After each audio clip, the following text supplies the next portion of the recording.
dans la base au moins, exactement comme ce qu'on a fait. Maintenant, pour lister,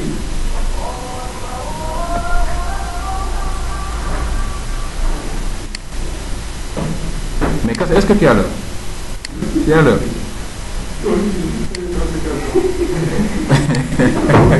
En tout cas, c'était si bon, vraiment.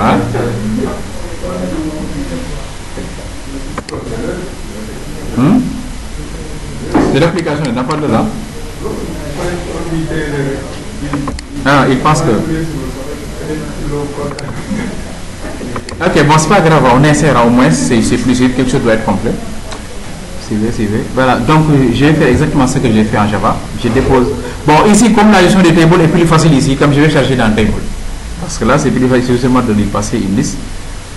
Donc, je dépose d'abord un label ici.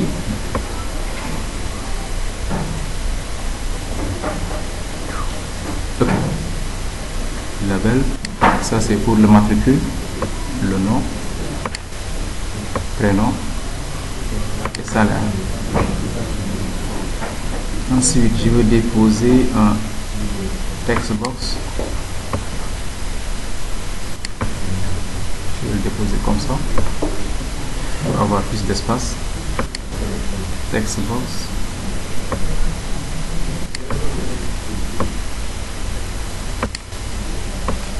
J'ajoute un button en bas. J'ai aussi besoin d'un data grid.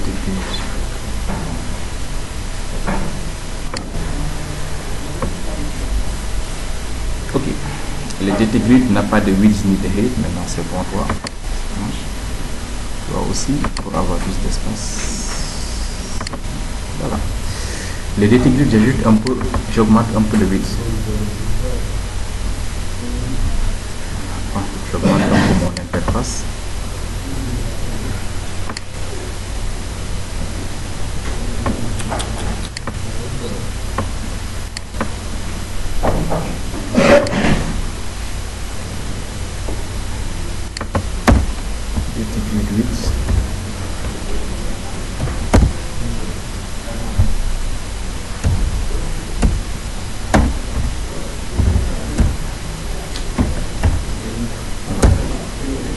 Je vais prendre peut-être 450, ça c'est trop ça.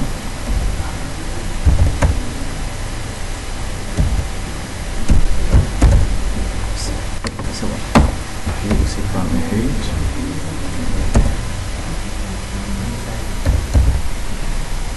Ça marche. Très bien. Le label content, ici c'est matricule. Deuxième, c'est nom. Deuxième, prénom. Quatrième, salaire. Les text box. Les name. C'est mat underscore txt. Non txt.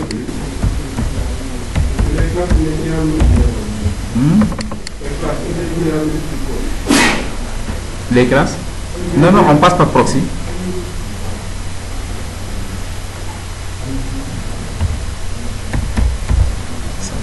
Ok, TXT. Le bouton content, valider. Aussi valider underscore DT.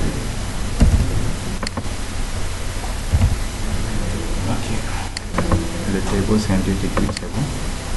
Ok, je dois effacer les contents des text box. And text.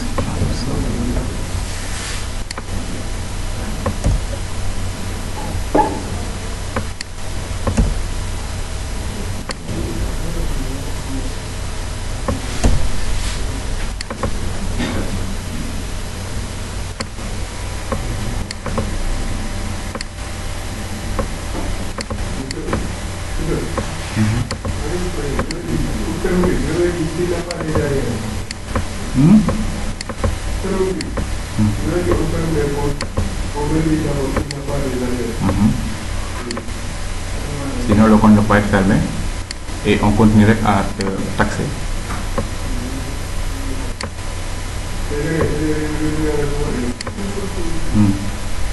C'est paramétrable aussi. Ok, ça marche. Ce que je dois faire maintenant, ajouter un événement à ça. Propriété. Événement. Clic. Je double-clique ici.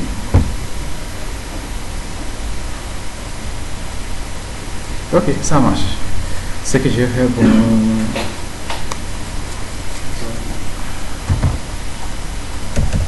C'est pas grave. Très bien. Je t'habite des fois. EX. Message. Je vais afficher un message.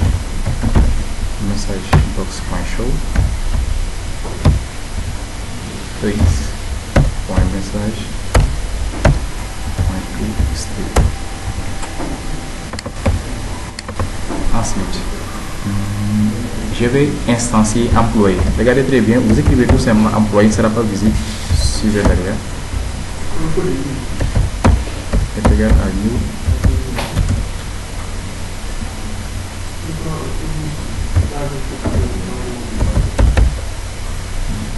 Employé. Voilà. Enfin, ce ne sera pas visible. Et si je fais ceci, contre point virgule, même principe, il ne sera pas visible. Qu'est-ce qu'il faut faire? Il faut passer par le proxy. Toutes les manipulations se passent par le proxy. Donc je vais d'abord instancier Fabric. Bon, c'est une méthode que moi j'ai adoptée. Hein. J'ai seulement montré que je dois passer par Fabric, mais ce n'est pas obligatoire. Je peux également le mettre directement ici. Fabric FB est égal à new Fabric. Voilà. Fabric, maintenant je vais l'importer. C'est pour ça qu'en fait c'était mieux de terminer. Hein. Donc je récupère Fabric qui est dans Tools, FB. Puis, à partir de Fabric, je peux accéder à ça. Regardez très bien si j'écris FB. Point. J'appelle la méthode get employé db parenthèse Coral. Là maintenant je peux coller.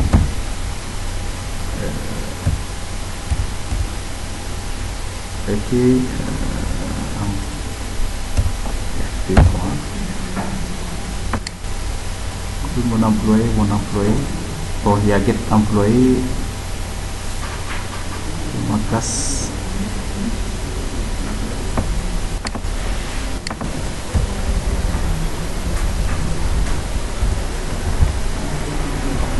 Je reviens ici au niveau de mon interface. Exploiter le projet.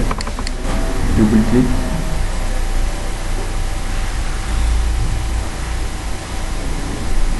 SOAP DB. Je passe par SOAP DB, la variable.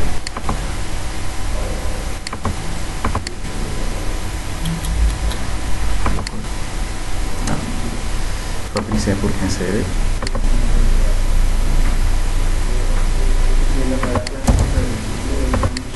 Non, hein? Oui, mais c'est pas grave, je passe par SOAP underscore, la variable que j'avais définie quoi. SOAP DB.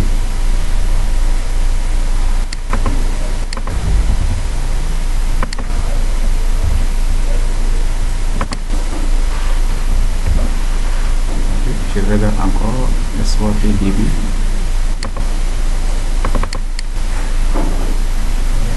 C'est SOAP EDB en fait. C'est SOAP underscore EDB. SOAP underscore EDB. Voilà. Voilà. Point employé. Très bien. Je passe par ça. Employé. Journaliste. Contrôle point EDB.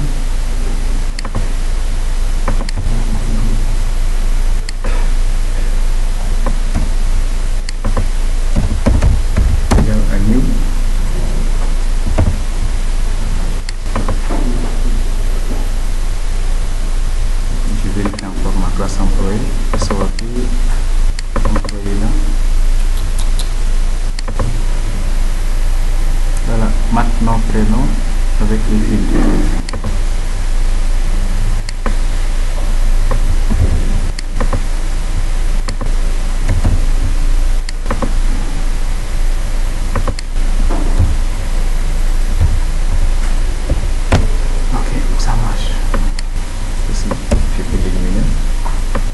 avec ça, j'ai accédé à la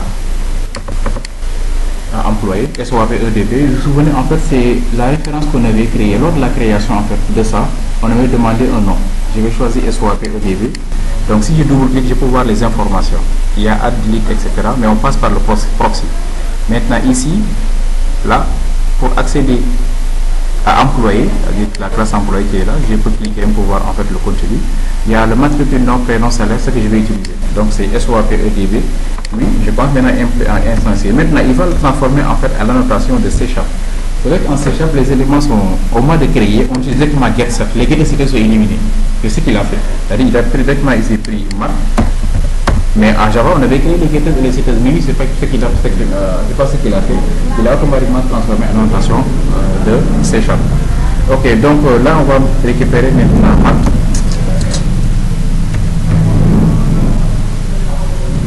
Voilà, math_txt point text. Voilà. Là, on a récupéré temps.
Très bien, attendez, je revois un peu mon fabrique.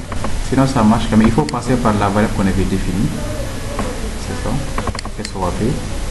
Mais pour ouvrir le proxy quand même, on doit passer par SOAP le client. C'est-à-dire c'est ce qu'on a fait là.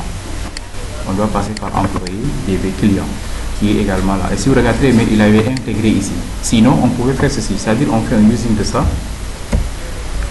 Maintenant celui-là, il va tout simplement besoin de ça. De toute façon, on doit passer par cette variable pour accéder aux informations. C'est ça qu'on appelle le proxy, ça, le client, qui est un client. C'est pas grave, je laisse comme ça parce que même de l'autre côté, je pouvais le faire en c'est-à-dire je pouvais tout simplement faire un using de ça, ici. Comme ça, je ne veux plus avoir cette variable. Parce que lui, ce qu'il a fait un using, mais il a seulement pris. Je peux faire ceci. Un using de ça, de SOAP. Et là maintenant, ces éléments, j'en ai plus besoin. Comme ça, je vais le manipuler exactement comme si c'était des variables élémentaires qui étaient définies dans le projet. Voilà. Mais de toute façon, il y a deux choses. Il faut d'abord définir le proxy. Le serveur de proxy, ça passe par cette variable client. Maintenant, vous regardez seulement les interfaces qu'on avait implémentées. À la fin, il y aura toujours des clients, ce qu'on appelle le proxy. Pour employé, il y aura employé client. Pour il y avait département également, il va avoir département client. Vous créez son proxy. Cela permet maintenant d'accéder aux méthodes. Ajout, modifier, supprimer. Maintenant, pour accéder aux autres, maintenant, comme les classes, dans ce cas, il suffit tout simplement, ici, d'importer cette bibliothèque. Ou bien vous écrivez tout simplement dans. C'est pour ça que le nom là, je l'avais modifié à la création. C'est la référence qui est en bas en fait. Dès que vous accédez, la méthode automatiquement vous demande de changer le nom. C'est ce nom maintenant que vous allez utiliser pour accéder aux méthodes. Les méthodes sont rien d'autre que si vous faites double-clic, si vous vous trompez, c'est plus simple de revenir en arrière. Hein. Faites seulement double-clic sur ça et vous regardez les méthodes sont là. Voilà. Il y a add employé, il y a employé. Cependant, faites très attention. N'essayez jamais d'accéder directement à cette méthode. Passez toujours par un proxy. Il faut d'abord instancier le proxy. Mais si c'est les employés ou bien d'autres données, c'est-à-dire les déterminants contacts, automatiquement accéder à l'information. Voilà, avec ça maintenant. Bah, bon, Fabric en fait m'a seulement permis d'instancier d'abord de l'autre côté à distance le proxy, et à partir de ce proxy maintenant je peux accéder à la méthode add. Ah, bon, on peut voir ce que ça va donner.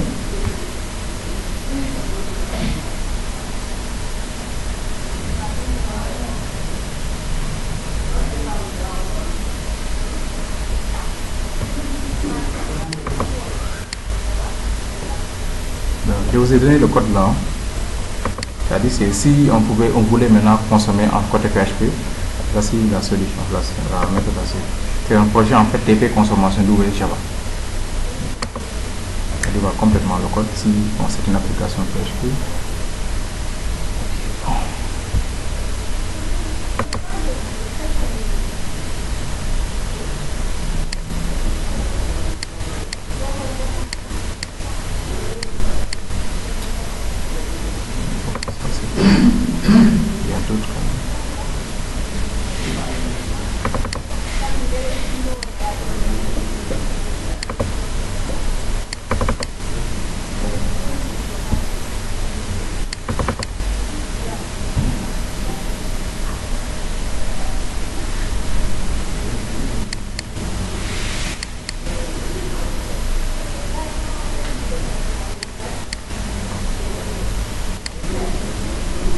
Ça.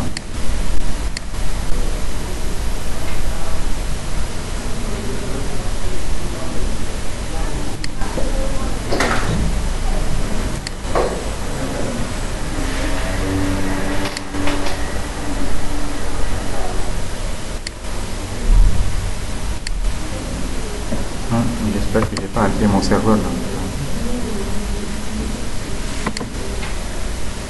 Avec ces fenêtres là. Je diminue les fenêtres.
Ok, ça marche.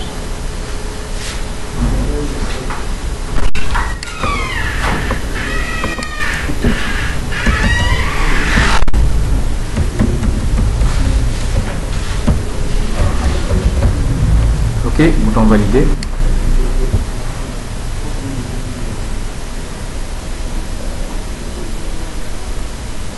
Réponds ouais. J'espère que si j'ai pas activé mon serveur.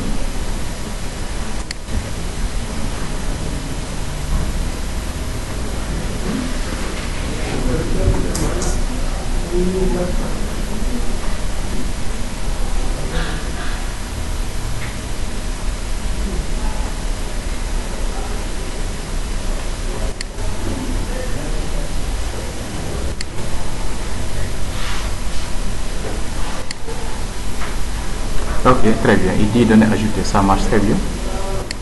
Donc la consommation avec C# s'est bien passée. La vidéo est assez longue, je l'arrête maintenant. Ah, on a trop attendu.